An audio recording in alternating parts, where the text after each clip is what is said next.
আপনাকে মাত্র 3.5 হাত মাটি করে আল্লাহ বানিয়েছে, কয়টা টাকার মালিক করে দিয়েছে, কয় শতাংশ জমির মালিক করে দিয়েছে আপনাকে, কতটা হ্যান্ডসাম করে দিয়েছে আপনাকে, আপনাকে কতটা পদ আল্লাহ দান করেছে, আর আপনি আল্লাহ সুবহানাহু ওয়া তাআলার সাথে অহংকার করেন।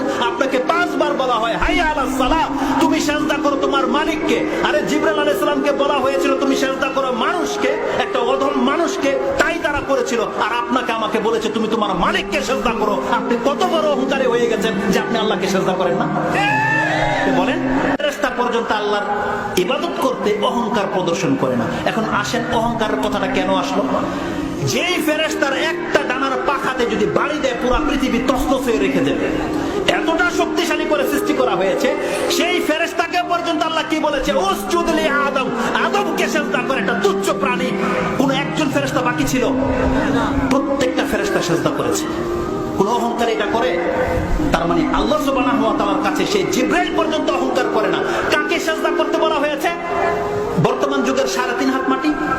আদম আলাইহিস সালাম 60 হাত ছিল, তাহলে 60 হাতের একটা মানুষকে জিবরাইল আলাইহিস সালামের মতো ফেরেশতা পর্যন্ত সমস্ত ফেরেশতা সেই দিন সিজদা করেছিল। কার আদেশে?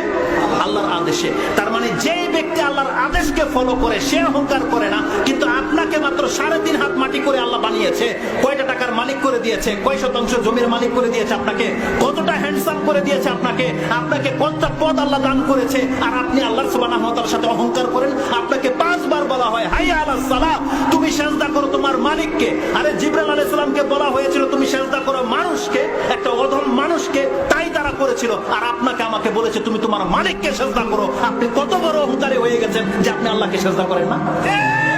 বলেন, তার মানে এটাকে বলা হয় অহংকার।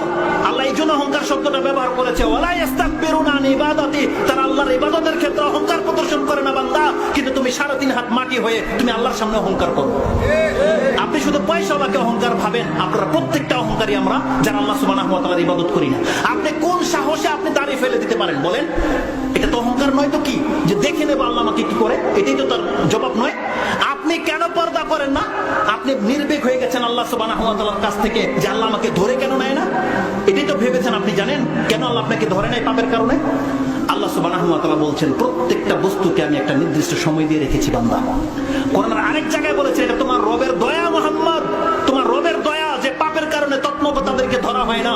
আপনি পড়ুন সূরা কাহফের 57-58 নম্বর আয়াতটি, 18 নম্বর সূরার 18 নম্বর আয়াতটি আপনি পড়েন। সেখানে আল্লাহ বলছেন রাহমাতুম মির রাব্বিক, এটা তোমার রবের দয়া স্বরূপ তাকে ধরা হয় না। সূরা নাহল 16 নম্বর সূরার 61 নম্বর আয়াতে বলেন, আল্লাহ বলছেন ওয়ালাউ ইউআখিযুল্লাহুন নাসা বিযুলমিহিম মা তারাকা আলাইহা মিন দাব্বাহ ওয়ালাকিন ইউআখিরুহুম ইলা আজালিন মুসাম্মা ইযা জাআ আজালুহুম লা ইস্তাখিরুনা সাআতান ওয়া লা ইস্তাকদিমুন। আল্লাহ বলছেন কোন ব্যক্তির পাপের জন্য যদি আমি এক এক করে ধরে নিতাম তাহলে এই পৃথিবীতে একটা কীটপতঙ্গ পর্যন্ত বেঁচে থাকতে পারতো না, তাই আমি তাদেরকে ধরি না। আল্লাহ বলছেন প্রত্যেক একটা নির্দিষ্ট সময় পর্যন্ত সময় দেওয়া হয়েছে, যার কারণে আপনি পাপ করেও বসে আছেন, আল্লাহ আপনাকে ধরছে না। সুবহানাল্লাহ। ইবনে হাতিম একটা চমৎকার হাদিস রয়েছে, এটা আপনি 640 নম্বরে পেয়ে যাবেন, সহিহ তারগিব ও তারহিবের মধ্যে রয়েছে। হাদিসটি সম্ভবত মিশকাতে আছে কিনা আমি জানি না। হাদিসের মধ্যে রয়েছে আল্লাহ সুবহানাহু ওয়া তাআলা কসম করে বলছে, আমি আমার ইজ্জতের কসম করে বলছি, লা আজমাউ বাইনাল আবদি লা আজমাউ আলা আবদি খাউফাইন ওয়া আমনাইন। আল্লাহর কসম করে বলছে আল্লাহ যে আমি আমার কোন বান্দার জন্য 2 বার ভয় আর 2 বার নিরাপত্তা লিখে রাখি নাই। আপনি জানেন আল্লাহ কি বলেছে? কোন ব্যক্তির তকদিরে আল্লাহ 2টা শান্তি আর 2টা ভয় লেখা রাখে নাই। তার মানে সে 2 বার শান্তিতে থাকবে আর 2 বার সে ভয় পাবে, কোন বান্দা এমন হবে না। আল্লাহ কেন বলেছে কথাটা? মান খাফানি ফিদ দুনিয়া